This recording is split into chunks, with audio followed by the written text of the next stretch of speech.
अस्सलाम वालेकुम दोस्तों, मेरा नाम डॉक्टर अली असगर है और आज की इस वीडियो में हम लाइव एमसीक्यू डिस्कस करने जा रहे हैं केमिस्ट्री ऑफ हाइड्रोकार्बन के। और ये हमारा लेक्चर नंबर 2 है। याद रहे इससे पहले हमने केमिस्ट्री ऑफ हाइड्रोकार्बन के बहुत सारे एमसीक्यू जो है वो लेक्चर 1 में डिस्कस किए थे और आज के इस लेक्चर में हम केमिस्ट्री ऑफ हाइड्रोकार्बन के मजीद एमसीक्यू को डिस्कस करने जा रहे हैं। तो जिन जिन बच्चों को लाइव वीडियो की नोटिफिकेशन रिसीव हो गई हो तो वो जल्द से जल्द इस वीडियो का लिंक अपने तमाम दोस्तों तक शेयर कर लें ताकि वो भी आज के इस लाइव सेशन में पार्टिसिपेशन कर सकें। और साथ ही साथ लाइव वीडियो की नोटिफिकेशन जिन जिन स्टूडेंट को रिसीव हो गई है तो वो कमेंट सेक्शन में अपना नाम और अपने शहर का नाम लाजमी लिखें। इससे हमें यह आइडिया होता है कि पाकिस्तान के किन किन शहर से हमारे इस लाइव लेक्चर को सुना जा रहा है। तो आइए आज के इस लेक्चर में हम स्टार्ट करने जा रहे हैं केमिस्ट्री ऑफ हाइड्रोकार्बन के मजीद एमसीक्यू को। तो आज का सबसे पहला एमसीक्यू आपके सामने इस वक्त स्क्रीन पर मौजूद है। Which gas is use for welding purpose? इनमें से कौन सी गैस है जिसका इस्तेमाल जो है वो वेल्डिंग पर्पस के लिए, वेल्डिंग के लिए, लोहों की, आयरन की वेल्डिंग के लिए जो गैस इस्तेमाल की जाती है ना, तो इनमें से कौन सी गैस का इस्तेमाल किया जाता है? ऑप्शन ए में कहा जा रहा है ब्यूटेन का इस्तेमाल किया जाता है, ऑप्शन बी में कहा जा रहा है नाइट्रोजन का, ऑप्शन सी में कहा जा रहा है मीथेन का और ऑप्शन डी में कहा जा रहा है एसिटाइलिन का। तो इनमें से कौन सी गैस है जिसका इस्तेमाल वेल्डिंग पर्पसेस के लिए होता है? तो 4 ऑप्शन आपके सामने इस वक्त स्क्रीन पर मौजूद हैं और आपने एक ऑप्शन जो है वो सेलेक्ट करना है। Which gas is use for welding purpose? तो करेक्ट आंसर हमारे पास इस एमसीक्यू का है B, acetylene. Which gas is use for welding purpose? Welding purpose के लिए इनमें से कौन सी गैस इस्तेमाल होती है? एसिटाइलिन, जिसका आईयूपीएसी नाम है इथाइन। इथाइन गैस जो है वो वेल्डिंग पर्पस के लिए इस्तेमाल की जाती है। नेक्स्ट एमसीक्यू इस वक्त हमारे सामने स्क्रीन पर मौजूद है। Acetylene when treated with 10% H2SO4 in the presence of HgSO4 adds 1 molecule of water to form. Option A aldehyde, option B ester, option C alcohol and option D acid. हमें कहा जा रहा है कि एसिटाइलिन जो है उसको हम रिएक्शन करवा रहे हैं 10% H2SO4 के साथ इन the presence of HgSO4, HgSO4 की मौजूदगी में एड 1 मॉलिक्यूल ऑफ वाटर, जिसके नतीजे में एसिटाइलिन में 1 मॉलिक्यूल ऑफ वाटर जो है वो ऐड होता है टू फॉर्म। क्या बनता है? 4 ऑप्शन हमारे पास इस वक्त स्क्रीन पर मौजूद है और आपने एक ऑप्शन सेलेक्ट करना है। ऑप्शन ए में कहा जा रहा है एल्डिहाइड, ऑप्शन बी में कहा जा रहा है ईस्टर, ऑप्शन सी में कहा जा रहा है अल्कोहल और ऑप्शन डी में कहा जा रहा है एसिड। तो 4 ऑप्शन हमारे पास इस वक्त स्क्रीन पर मौजूद है और आपने एक ऑप्शन जो है वो सेलेक्ट करना है। तो करेक्ट आंसर मैं बताने जा रहा हूं। इस एमसीक्यू का करेक्ट आंसर हमारे पास है ऑप्शन ए, एल्डिहाइड। इस एमसीक्यू का करेक्ट आंसर हमारे पास क्या है? Option A, aldehyde is the correct answer. तो एसिटाइलिन में जब हम वाटर को शामिल करते हैं तो हमारे पास इथेनॉल बनता है जिसे हम एसिटाल्डिहाइड कहते हैं। तो वो उसका ताल्लुक किस ग्रुप से होता है? एल्डिहाइड ग्रुप से होता है। तो इसका करेक्ट आंसर ऑप्शन ए है। तो जिन्होंने केमिकल प्रॉपर्टीज ऑफ इथाइन वाला लेक्चर हमारे जो है वो अटेंड किए हैं समझकर, तो उनको ये रिएक्शन जो है वो बहुत ज़्यादा, इस किस्म के एमसीक्यू बहुत ज़्यादा आसान लगेंगे। नेक्स्ट एमसीक्यू इस वक्त हमारे सामने मौजूद है स्क्रीन पर। Acetylene is use in the manufacture of acetylene. इनमें से एसिटाइलिन जो है वो किस चीज़ की मैन्युफैक्चरिंग में इस्तेमाल होता है? ऑप्शन ए में कहा जा रहा है रबर, ऑप्शन बी में कहा जा रहा है प्लास्टिक, ऑप्शन सी में कहा जा रहा है इथाइल अल्कोहल और ऑप्शन डी में कहा जा रहा है ऑल ऑफ दीज।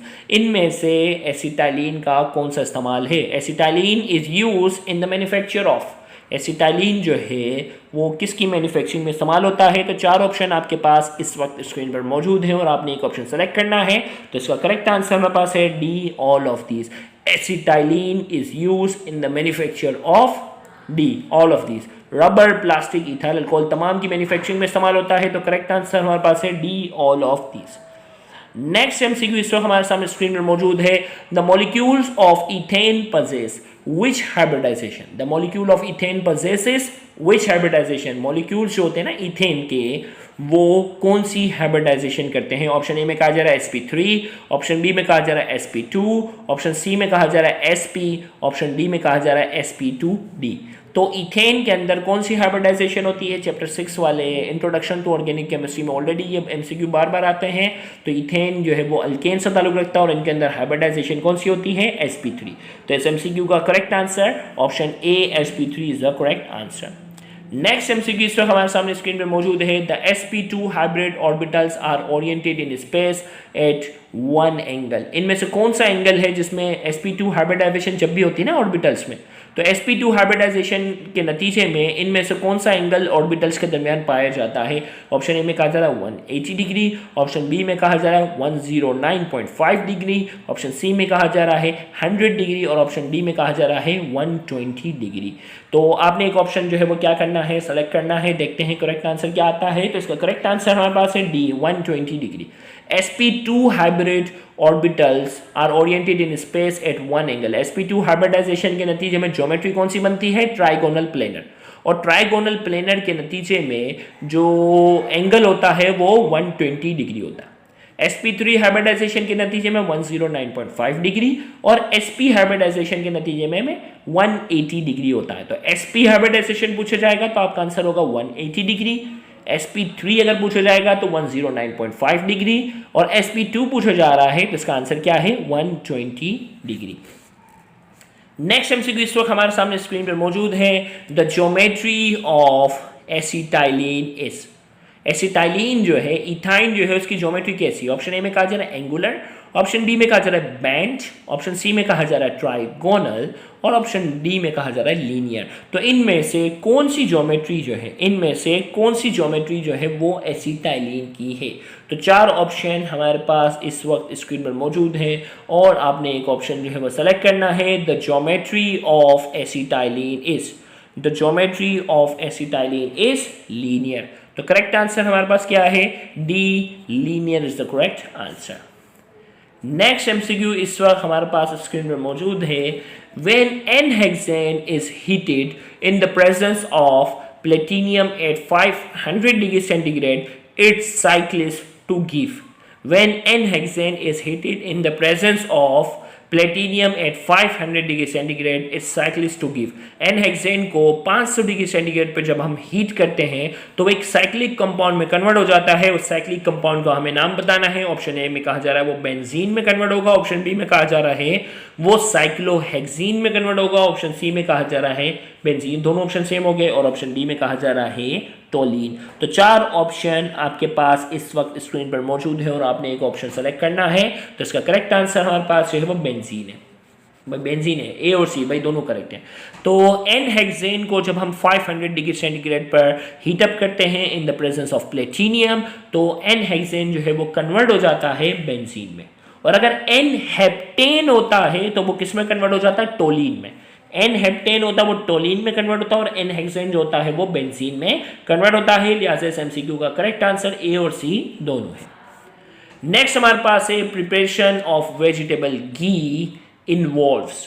भाई वेजिटेबल घी जो खाने में इस्तेमाल होता है ना तो उसकी प्रिपरेशन के लिए कौन सा प्रोसेस यूज होता है? ऑप्शन ए में कहा जा रहा है हेलोजिनेशन, ऑप्शन बी में कहा जा रहा है हाइड्रोजिनेशन, ऑप्शन सी में कहा जा रहा है हाइड्रोऑक्सिलेशन, ऑप्शन डी में कहा जा रहा है डीहाइड्रोजिनेशन।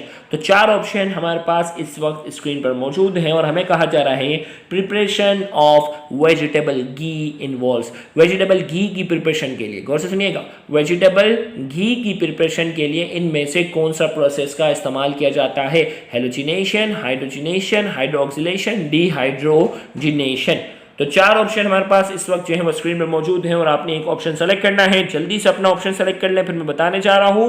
तो इस एमसीक्यू का करेक्ट आंसर हाइड्रोजिनेशन। याद रखिएगा, ऑयल होता है ना, ऑयल अनसैचुरेटेड होता है, उसमें डबल बॉन्ड ट्रिपल बॉन्ड पाया जाता है, लेकिन जब हम उसमें हाइड्रोजन दाखिल कर देते हैं तो वो क्या बन जाता है? सैचुरेटेड हो जाता है और वो कन्वर्ट हो जाता है घी में। किस में कन्वर्ट हो जाता है? घी में। तो preparation of vegetable ghee, vegetable घी की प्रिपरेशन के लिए किसका इस्तेमाल किया जाता है? हाइड्रोजिनेशन का इस्तेमाल किया जाता है। यानी ऑयल में जो डबल बॉन्ड और ट्रिपल बॉन्ड जहां जहां होते हैं वहां हाइड्रोजन शामिल किया जाता है तो वो वेजिटेबल ऑयल जो होता है वो वेजिटेबल घी में कन्वर्ट हो जाता है। नेक्स्ट एमसीक्यू इस वक्त हमारे पास स्क्रीन पर मौजूद है, फॉर्मूला ऑफ क्लोरोफॉर्म। इनमें से कौन सा फॉर्मूला जो है वो क्लोरोफॉर्म को जो है वो रिप्रेजेंट कर रहा है? आपने एक ऑप्शन सेलेक्ट करना है। ऑप्शन ए में कहा जा रहा है CH3Cl, ऑप्शन बी में कहा जा रहा है CCl4, ऑप्शन सी में कहा जा रहा है CH2Cl2, ऑप्शन डी में कहा जा रहा है CH Cl3। तो 4 ऑप्शन हमारे पास इस वक्त जो है वो स्क्रीन पर मौजूद हैं और आपने एक ऑप्शन जो है वो सेलेक्ट करना है। फॉर्मूला ऑफ क्लोरोफॉर्म इस, इनमें से कौन सा फॉर्मूला जो है वो क्लोरोफॉर्म का है। तो 4 ऑप्शन हमारे पास जो है वो इस वक्त स्क्रीन पर मौजूद हैं, आपने एक ऑप्शन सेलेक्ट करना है। तो इस MCQ का करेक्ट आंसर मैं बताने जा रहा हूँ, जल्दी से कमेंट सेक्शन में लिखें। तो करेक्ट आंसर हमारे पास है DCHCl3 is the correct answer. इसका करेक्ट आंसर हमारे पास जो है वो डी है। नेक्स्ट MCQ इस वक्त हमारे सामने स्क्रीन पर मौजूद है। The correct order of reactivity of halogen with alkanes. Alkane के साथ जब हम रिएक्शन करवाते हैं ना, क्लोरीनेशन, ब्रोमिनेशन, आयोडीनेशन, तो हमें बताना है करेक्ट ऑर्डर ऑफ रिएक्टिविटी, यानी सबसे ज़्यादा रिएक्टिविटी किसकी है, फिर इसके बाद किसकी है, फिर इसके बाद किसकी है। तो इसमें option A, B, C, D 4 option आपके सामने है। ऑप्शन ए में कहा जा रहा है आयोडीन की रिएक्टिविटी सबसे ज़्यादा है, फिर ब्रोमीन, फिर क्लोरीन, फिर फ्लोरीन। ऑप्शन बी में कहा जा रहा है आयोडीन की सबसे ज़्यादा है, फिर क्लोरीन, फिर फ्लोरीन, फिर ब्रोमीन। ऑप्शन सी में कहा जा रहा है फ्लोरीन की सबसे ज़्यादा है, फिर क्लोरीन, फिर आयोडीन, फिर ब्रोमीन। और ऑप्शन डी में कहा जा रहा है कि सबसे ज़्यादा फ्लोरीन की, फिर क्लोरीन की, फिर ब्रोमीन की और फिर आयोडीन की। तो 4 ऑप्शन आपके पास हैं और आपने एक ऑप्शन जो है वो सेलेक्ट करना है। देखते हैं करेक्ट आंसर जो है वो कितनों का आता है। The correct order of reactivity of halogen with alkane. तो हमें करेक्ट ऑर्डर ऑफ रिएक्टिविटी बतानी है कि करेक्ट ऑर्डर ऑफ रिएक्टिविटी हमारे पास हेलोजन की अल्केन के साथ कौन सी है। तो करेक्ट आंसर इस MCQ का है डी। सबसे ज़्यादा मैक्सिमम जो रिएक्टिविटी होती है हेलोजन के अल्केन के साथ वो है फ्लोरीन की, फिर क्लोरीन की, फिर ब्रोमीन की और फिर आयोडीन की। लिहाजा इस MCQ का करेक्ट आंसर हमारे पास है डी।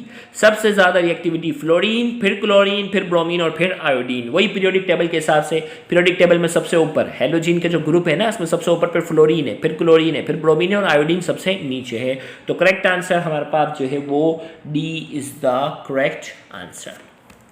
नेक्स्ट MCQ इस वक्त आपके सामने स्क्रीन पर है।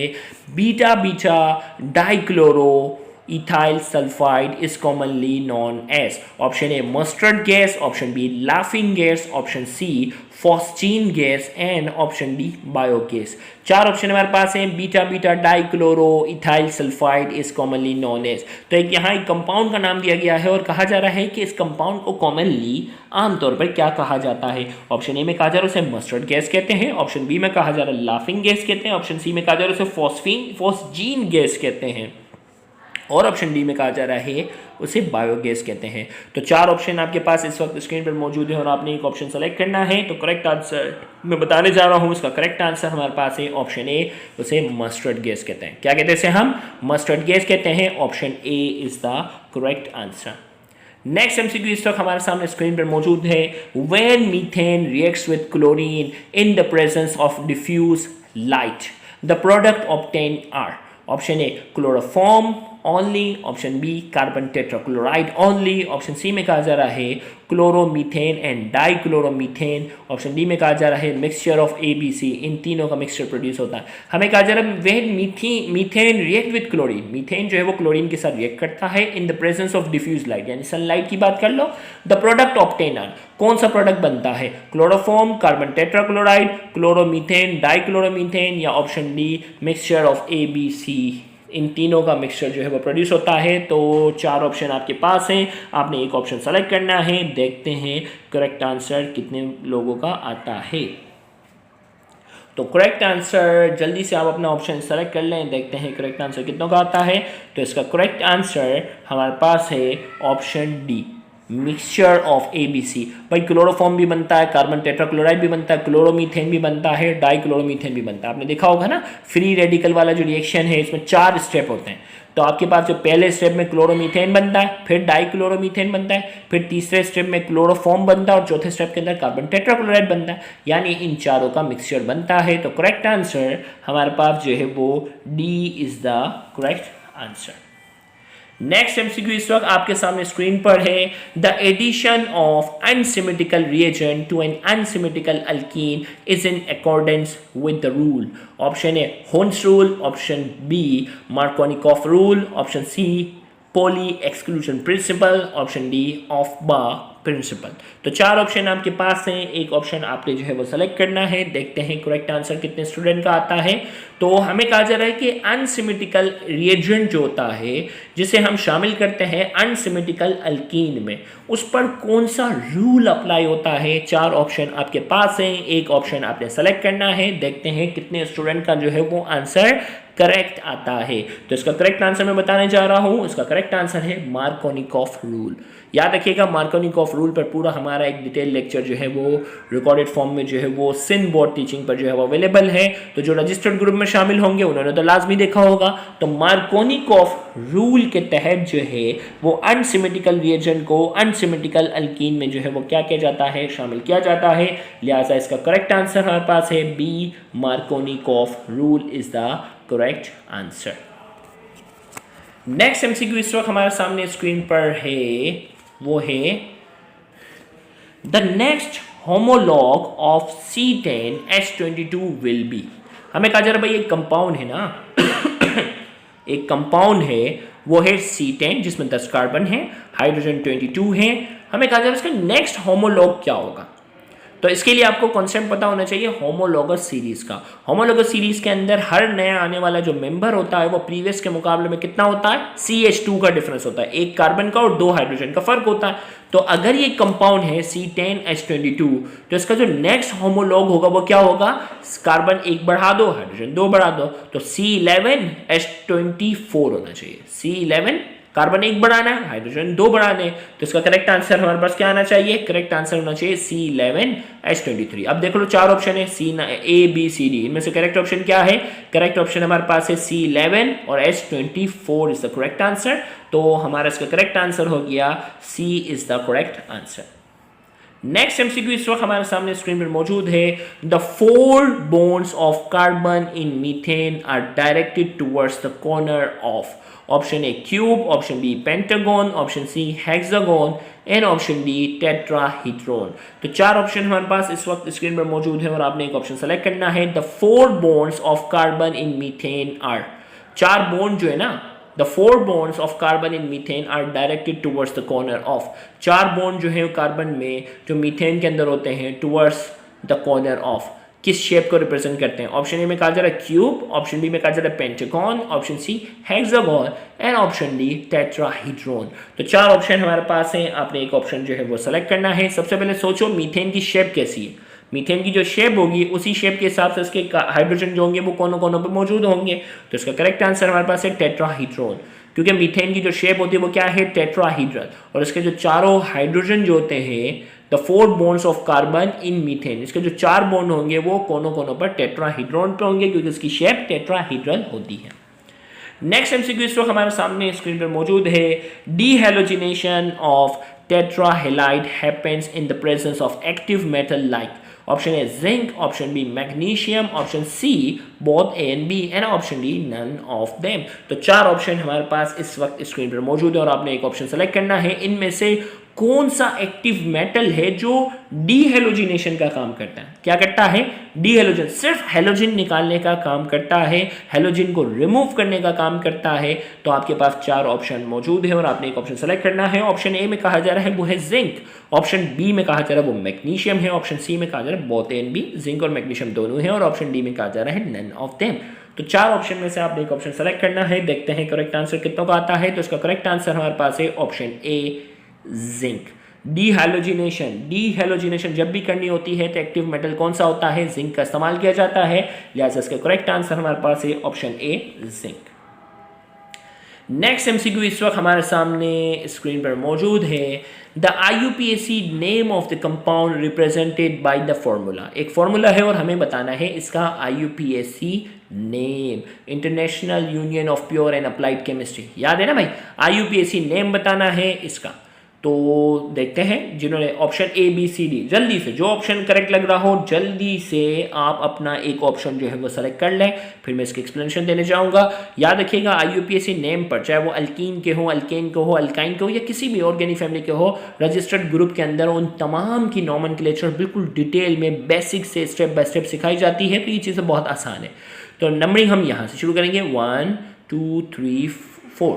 मिथाइल हमारे पास जो है वो 2 पर है, 1 के बाद हमारे पास क्या है, 1 पे हमारे पास 1 के बाद जो है वो डबल बॉन्ड है, 4 कार्बन है तो उसके लिए ब्यूट का इस्तेमाल होगा, तो 2 मिथाइल 1 ब्यूटीन, क्या आंसर होगा 2 मिथाइल, 1 के बाद डबल बॉन्ड है तो 1 ब्यूटीन, तो 2 मिथाइल 1 ब्यूटीन। तो जिन्होंने IUPAC नोमेनक्लेचर के लेक्चर अटेंड किए ना उनके लिए आसान है, मैं ये नहीं कह रहा कि भाई कोई नया बच्चा है रैंडमली देख रहा हो तो ये तो भाई मुश्किल है, लेकिन जिन्होंने IUPAC नोमेनक्लेचर की प्रैक्टिस की हुई है उनके लिए तो बहुत आसान है।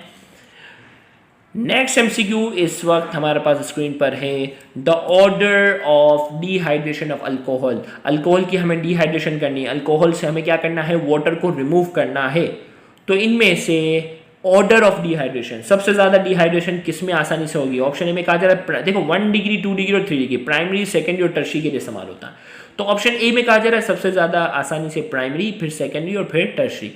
ऑप्शन बी में कहा जा रहा है प्राइमरी, टर्शियरी और सेकेंडरी। ऑप्शन सी में कहा जा रहा है सेकेंडरी, टर्शियरी और प्राइमरी। ऑप्शन डी में कहा जा रहा है टर्शियरी, सेकेंडरी और प्राइमरी। तो 4 ऑप्शन हमारे पास जो है वो स्क्रीन पर इस वक्त मौजूद है और आपने एक ऑप्शन सेलेक्ट करना है, the order of dehydration of alcohol. तो करेक्ट आंसर हमारे पास है डी, सबसे आसानी से टर्शियरी, फिर सेकेंडरी और फिर प्राइमरी से होता है। तो करेक्ट आंसर आपने याद रखना है डी, टर्शियरी, सेकेंडरी और primary, 3rd degree, 2nd degree और 1st डिग्री। तो D is the correct answer. Next हमारे पास है the simplest and the parent member of aromatic hydrocarbon is. हमें कहा जा रहा है कि एरोमेटिक हाइड्रोकार्बन है ना, उसका सिंपलेस्ट और पेरेंट मेंबर कौन सा है।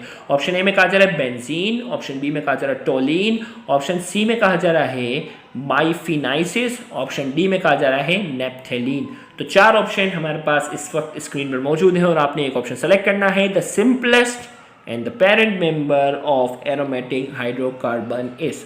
तो इन 4 ऑप्शन में से आपने एक ऑप्शन सेलेक्ट करना है, तो इसका करेक्ट आंसर हमारे पास है option A benzene, the simplest and the parent member of aromatic hydrocarbon. Aromatic hydrocarbon का सिंपलेस्ट और पेरेंट मेंबर जो है वो क्या है, बेंजीन है। नेक्स्ट MCQ इस वक्त हमारे पास जो है वो स्क्रीन पर मौजूद है, the correct name for the compound. The correct name for the compound, एक कंपाउंड दे दिया गया है यहाँ आपके सामने और हमें कहा जा रहा है आप इसका करेक्ट नेम बताएं। ऑप्शन ए में कहा जा रहा है इस कंपाउंड का नाम जो है वो 2 ब्रोमो नाइट्रोबेंजीन है।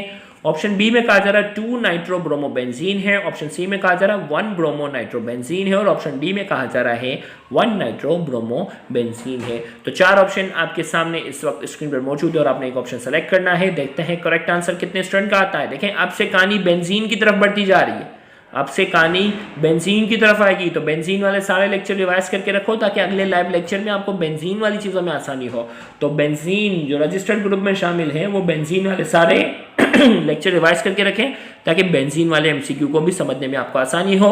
तो नंबरिंग यहाँ से शुरू होगी ना, 1 2 3 4 5 6, तो ये हमारे पास क्या हो गया 2 ब्रोमो नाइट्रोबेंजीन। सिंपल भाई, ये नाइट्रोबेंजीन है जिसके 2 पर ब्रोमो लगा हुआ है, तो 2 bromo nitrobenzene is the correct answer.